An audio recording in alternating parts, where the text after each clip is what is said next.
So, as you were saying about first generation technology, Oh yeah, big first generation update that it technology. is. Oh yeah, it's gonna get faster, and it's gonna catch up to it. So, I'm not too terribly worried. If your Blu-ray player is taking too long to load a movie, go make a sandwich. Yeah, You'll be fine. that's right.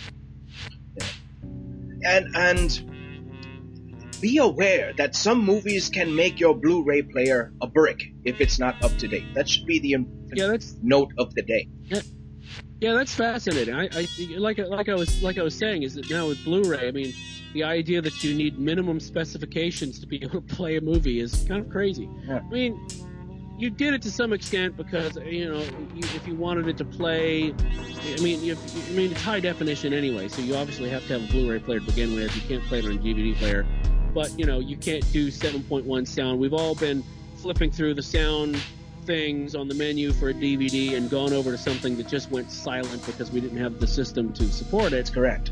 But it's just it's kind of weird that you need to have this much firmware to watch. You need to be this tall to ride this movie. Yes, it's kind of crazy. It is crazy.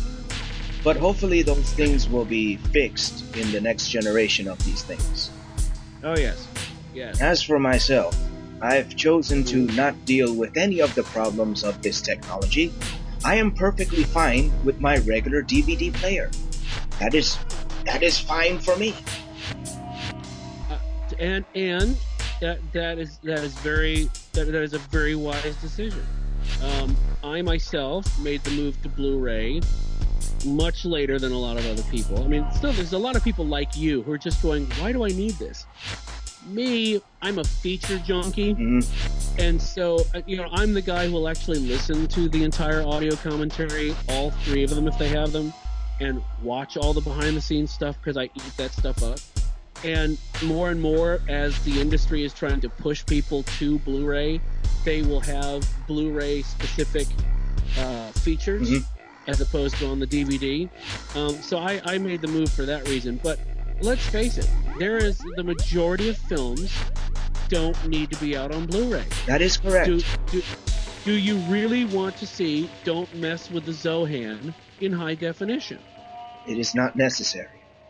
It is not whether the film is necessary or not is up for grabs, not the topic of discussion. But the fact, do you need to see that in Blu-ray? Probably not. And Widge, let me ask you this. All right. Yeah. A film like Enter the Dragon. Yeah. How much more high definition can you get from that old footage? I mean, seriously. No, I know. No, that's a fantastic question, and I, there are some. I think it's like the digital bits or something like that, where they will literally do these in-depth reviews of of like a high definition, and they'll show you a screen grab from each side by side, so you can literally see what the difference is. But I mean, you're absolutely right. You can only remaster old footage so much. Yes. Before, I mean, what do you do? I mean, I own the Casablanca Blu-ray, but and I don't have the biggest state-of-the-art television, but when I get the state-of-the-art television and I have it going through my Blu-ray player, am I going to be able to tell the difference? Honestly, I don't know. It's probably something like, the Coke taste test we were talking about earlier. I probably just need to do it side by side and see. But that being said, there are some things that you really, when the time comes, you'll be glad that they're in high def. I mean, because if you look like the BBC nature documentaries like Planet Earth. Oh, yes. And oh my God, this is what I don't understand. And this makes no sense to me, is that you should have those playing on Blu-ray in every big box electronics store, because, if you're showing something like Zohan or a Rob Schneider film, or even most comedies, even a good comedy doesn't need to be in Blu-ray, because what's the point? But if you're showing something like Planet Earth on Blu-ray on a big screen, I bet you'll sell those things out like hotcakes, because people are going to go, I want that. I mean, like I saw Monsters vs. Aliens in the theater, and it was fun. It wasn't Pixar level masterpiece, but it was a fun movie, right? Yeah. I walked into like I forget if it was not, they don't have Circuit Cities anymore. Maybe it's the Best Buy or something.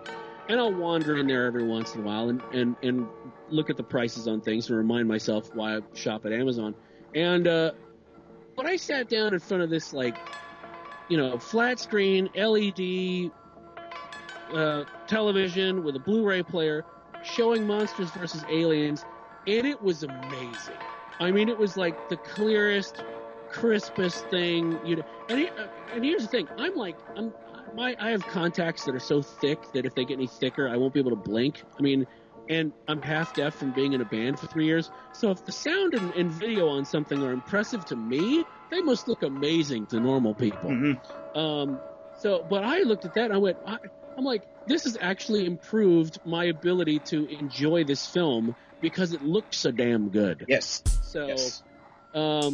So yeah, I mean, but what's interesting is with the animated stuff, I think you can do a lot more with the animation with old footage to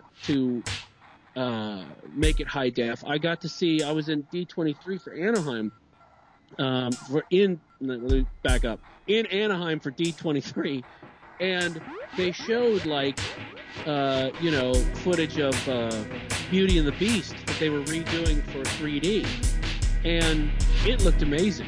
It was really nice. They also did the same thing with talking about older films like Tron. Mm-hmm. Tron looked amazing. Well, Tron on Blu-ray is gonna that would be something blow your that mind. I would like to see. What the hell they could do with it with all this new technology? What, Tron? Oh yeah. You mean as far as re-releasing the first one, or you mean the sequel that's coming out? Well, the sequel is going to represent what technology can do right now. It's going to represent the best of the best. Yeah. Just like the first film represented, was completely cutting edge. And again, this is the feature chunky talking, but this will work for your DVD player. But the Tron 2-disc set that came out, the features where they go into what it took to pull that off in what was it, 1981 or something? Yes, something like that. But yeah, something like that, like early 80s. It was as I would like to call it, the golden age of Atari. Atari. Yes. Yes, I still have a soft spot in my heart for Atari. 1982 was Tron. But if you go and watch the features and see what it took to pull that off, it's really quite amazing. But yeah, I think I have hopes for Tron Legacy. I am hopeful about it, simply because they've approached it in such a smart way, and the marketing of the film in such a smart way that I think it might not suck. And they brought back Jeff Bridges and Bruce Boxleitner. So I am really hoping that it does not suck, because that would just be completely horrible to take such a classic and then put this sack of crap on top of it. I know. Hopefully it won't come to that. Cross the fingers or do whatever you can, knock on wood, whatever. Yeah, exactly. Join us in saying a small whatever you want to. Yes. For Tron Legacy. That's right. Okay. That was good. Good. So, is there anything that you would like to give props to before we get the hell out of here? Well, the only thing I would say is if you haven't seen Aaron's taste tests, you can find him on Need Coffee, or you can find him on Cabin Fever Aaron on YouTube. Yeah, that's about it. And you can find me on Need Coffee, which is what I have instead of a life. So, all right. And with that note, we are done. Take care, everyone. We'll see you next time for the Big 25. Holy crap.